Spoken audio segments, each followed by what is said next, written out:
Kaleshwaram project బ్యారేజీల నిర్మాణంలో జరిగిన అవకతవకలపై విచారణకు ప్రభుత్వం ఏర్పాటు చేసిన జస్టిస్ పిసి ఘోష్ కమిషన్పై తెలంగాణ హైకోర్టు ఇవాళ కీలక తీర్పు వెలువరించనుంది.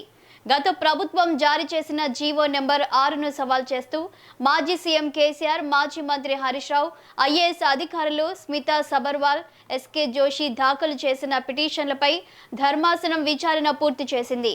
తమ వాదనలు వినకుండానే కమిషన్ అభియోగాలు మోపిందని, ఇది సహజ న్యాయ సూత్రాలకు విరుద్ధమని పిటిషనర్లు వాదించారు. మరోవైపు ప్రజా ప్రయోజనాల దృష్ట్యా రికార్డుల ఆధారంగానే విచారణ జరిగిందని ప్రభుత్వం కోర్టుకు తెలిపింది.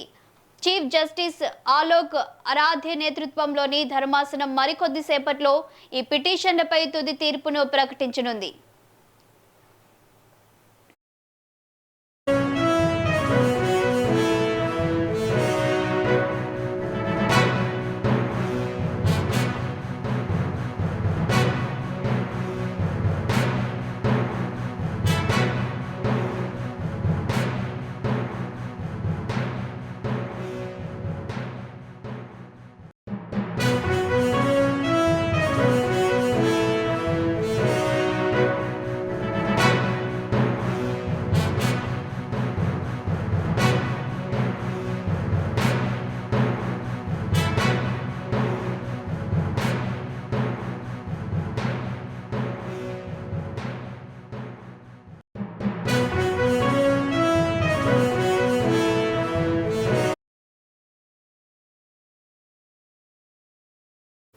కాళేశ్వరం ప్రాజెక్టు బ్యారేజీల నిర్మాణంలో జరిగిన అవకతవకలపై విచారణకు ప్రభుత్వం ఏర్పాటు చేసిన జస్టిస్ పిసి ఘోష్ కమిషన్పై తెలంగాణ హైకోర్టు ఇవాళ కీలక తీర్పు వెలువరించనుంది. గత ప్రభుత్వం జారీ చేసిన జీవో నెంబర్ 6ను సవాల్ చేస్తూ మాజీ సీఎం కేసీఆర్, మాజీ మంత్రి హరీష్ రావు, ఐఏఎస్ అధికారులు స్మితా సబర్వాల్, ఎస్కే జోషి దాఖలు చేసిన పిటిషన్లపై ధర్మాసనం విచారణ పూర్తి చేసింది. తమ వాదనలు వినకుండానే కమిషన్ అభియోగాలు మోపిందని, ఇది సహజ న్యాయ సూత్రాలకు విరుద్ధమని పిటిషనర్లు వాదించారు. మరోవైపు ప్రజా ప్రయోజనాల దృష్ట్యా రికార్డుల ఆధారంగానే విచారణ జరిగిందని ప్రభుత్వం కోర్టుకు తెలిపింది. చీఫ్ జస్టిస్ ఆలోక్ అరాధే నేతృత్వంలోని ధర్మాసనం మరికొద్దిసేపట్లో ఈ పిటిషన్లపై తుది తీర్పును ప్రకటించనుంది. ఇక ఇదే అంశంపై మరింత సమాచారం మా ఇన్పుట్ ఎడిటర్ రాములు అందిస్తారు. Good morning Ramulu. శాలిని, ఇవాళ ఏదైతే గత బీఆర్ఎస్ ప్రభుత్వ హయాంలో అత్యంత ప్రతిష్టాత్మకంగా చేపట్టామని చెప్పుకుంటున్న కాళేశ్వరం ప్రాజెక్టులోని మేడిగడ్డ, అన్నారం, సుందిల్ల బ్యారేజ్ల నిర్మాణం విషయంలో భారీ అవినీతి జరిగింది. 1,00,000 కోట్లు దోపిడీ చేసిందంటూ ప్రతిపక్షంలో ఉన్న పిసిసి చీఫ్ ఉన్న రేవంత్ రెడ్డి ఎన్నికల సమయంలో ఆరోపణలు చేశారు.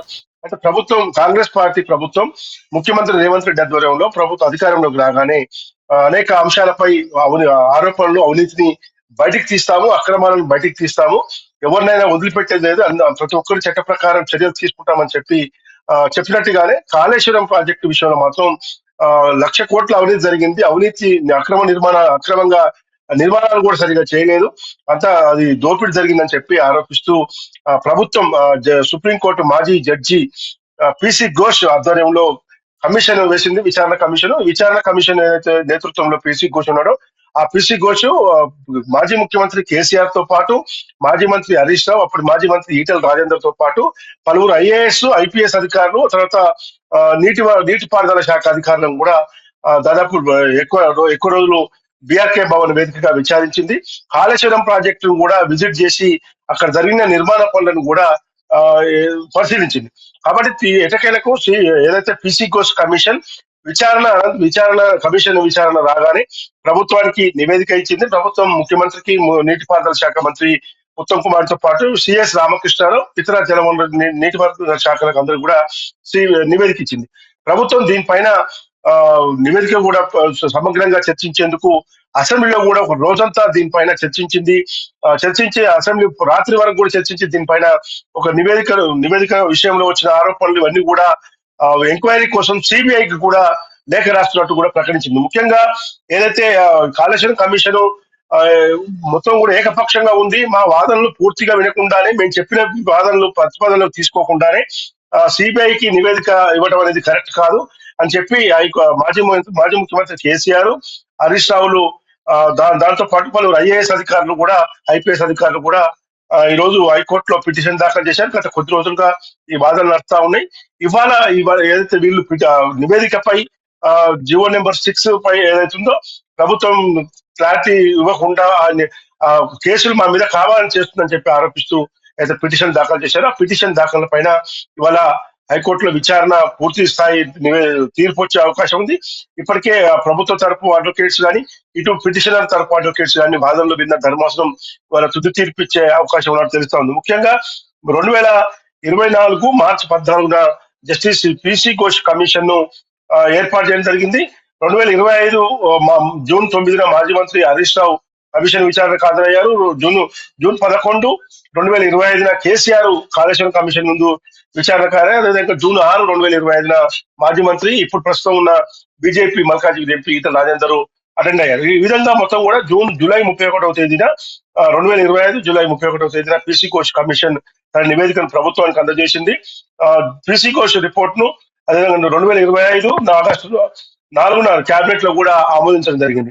ఈ విధంగా మొత్తం కూడా వరుస పర్యాయాలుగా ఈ కేసీఆర్, హరీష్ రావు, ఈటల రాజేందర్, స్మితా సబర్వాల్, అప్పటి సిఎస్ వీళ్ళందరూ కూడా జలవనరుల శాఖ అధికారులు వీళ్ళందరూ కూడా పిసి ఘోష్ కమిషన్ ముందు హాజరై ఇతరుల నీటిపారుదల రంగంలో రాజకీయపరమైన అనుభవాలు ఉన్న నేతలను కూడా పిలిచి, కోదండరాంతో సహా వెదిరే శ్రీరాము ఇతరులను కూడా పిలిచి కమిషన్ తన అభిప్రాయాలు తీసుకుంది.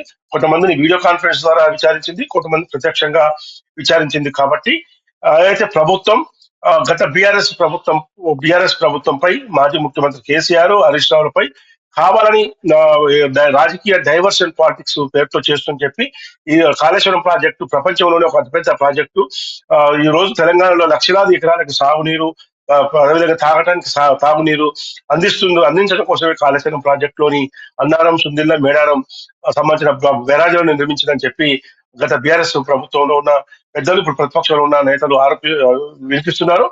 దాంతో పాటు ఏదైతే మేడిగడ్డలో 3 బరాజుల నిర్మాణం స్ట్రక్చర్స్ పిఎస్ దెబ్బతిన్నాయో దాని విషయంలో కూడా ముఖ్యమంత్రి రేవంత్ రెడ్డి ప్రభుత్వం వచ్చిన కొత్తలోనే ఎమ్మెల్యేలు, ఎమ్మెల్సీలను, మంత్రులను తీసుకొని విజిట్ చేయడం జరిగింది. దానికి కౌంటర్ గా బీఆర్ఎస్ ప్రతిపక్షంగా కేటీఆర్, హరీష్ రావుల ఆధ్వర్యంలో మాజీ మంత్రులు, మాజీ ఎమ్మెల్యేలు, ప్రస్తుతం ఎమ్మెల్సీ అందరూ కూడా తీసుకొని వాళ్ళు కూడా టూర్ విజిట్ చేయడం జరిగింది. ఇట్లా అఫీషియల్స్ కానీ, రాజకీయ నేతలు కానీ కాళేశ్వరం ప్రాజెక్టులు జరిగిన అసలు లోపాలేంటి, ఏ విధంగా పిఎస్ దెబ్బతిన్నాయి అనే దానిపైన కూడా పెద్ద ఎత్తున విజిట్ చేసి సందర్శించడం జరిగింది. ఏదేమైనా ఈ రోజు కేంద్ర ప్రభుత్వం నుంచి కానీ, ఇటు రాష్ట్ర ప్రభుత్వం నుంచి కానీ అనేక రకాలుగా కాళేశ్వరం ప్రాజెక్టు నిర్మాణంపై ఆరోపణలు వస్తున్న నేపథ్యంలో ఇవాళ ఏదైతే కేసీఆర్, హరీష్ రావులు పిటిషన్లు ప్రభుత్వం చేస్తున్న కుట్రలను ఛేదిస్తూ పిటిషన్లు దాఖలు చేశారో హైకోర్టు ధర్మాసనం ఇచ్చే తీర్పును బట్టి భవిష్యత్తు కార్యాచరణ ఉంటుంది. శాలిని. అయితే రాములు మరి ఇవాళ హైకోర్టులో కాళేశ్వరం ప్రాజెక్టు సంబంధించి విచారణ ఏ టైంకి స్టార్ట్ అయ్యే అవకాశం ఉంది?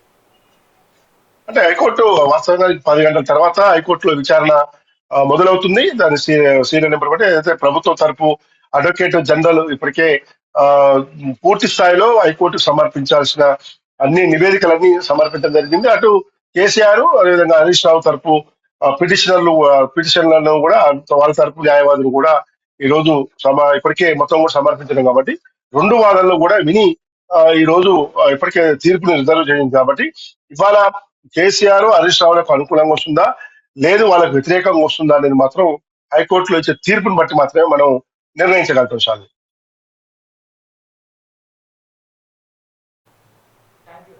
Thank you Ramulu.